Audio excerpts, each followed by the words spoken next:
Hi, this is Mark Whipple. I am on Dr. Sheikh's roof to go over the reasoning that we can't do any single area repairs on the roof. The very first thing I want to point out, well, first of all, you can see it in the pictures that were taken, but the state of the slates, not the slates, the shakes, is they're rather worn. About the best area is there on that little gable sticking out, but you can see there's lots of areas with missing shakes.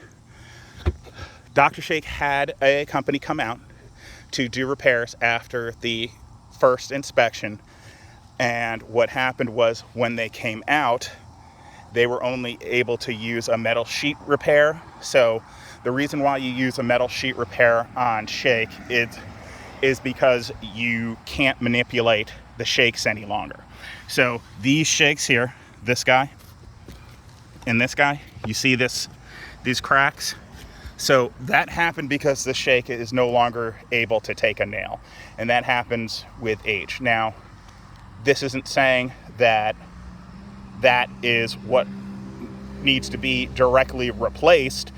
This is showing that when I try to replace the shake that's missing underneath here, it is going to cause further damage. So even with that, I still went and tried to loosen some shakes to do an actual replacement of shakes, which would be permanent instead of this temporary. And a few things happened. First of all, as you can see here, this one was not able to take manipulation, of course. It cracked, and I would have been pulling this out, but since that one cracked when I tried to manipulate it to lift it up, because this shake and this shake would need to be pulled up to slide it up, so that one would not work. Okay, so then we're going to go over here. I'm going to show you this. Okay, so this is the other metal temporary repair that was done. You can see here, you see this crack? So this is the reason why they did that. One of these boards did actually take a nail. Look at that. So we've looked at 4 nails so far, or 4 boards that were nailed, and only one of them didn't crack. Of course, it was already cracked when it was manipulated. So as you can see up here as well, if we look around, you can see there's lots and lots of wind damaged shakes. They've been coming out. It's definitely not a comfortable roof to walk on. It's cracking under my feet. So just by visual inspection, you can tell that none of these shakes would take manipulation. So let's go down and take a look at another repair. So here's the third repair. Here you see, hey look, this shake did take a nail. That shake did not. It cracked. So far 3 repairs, 4 of the shakes cracked, 2 of them did not, although this crack right here honestly may have been from that. I was not here for that repair. So this crack right here could have been because once this was pushed down, which it needed to be, it cracked the shake anyway. All of the shakes have cracks in them, but since I wasn't here for the repair, I can't speak to that directly.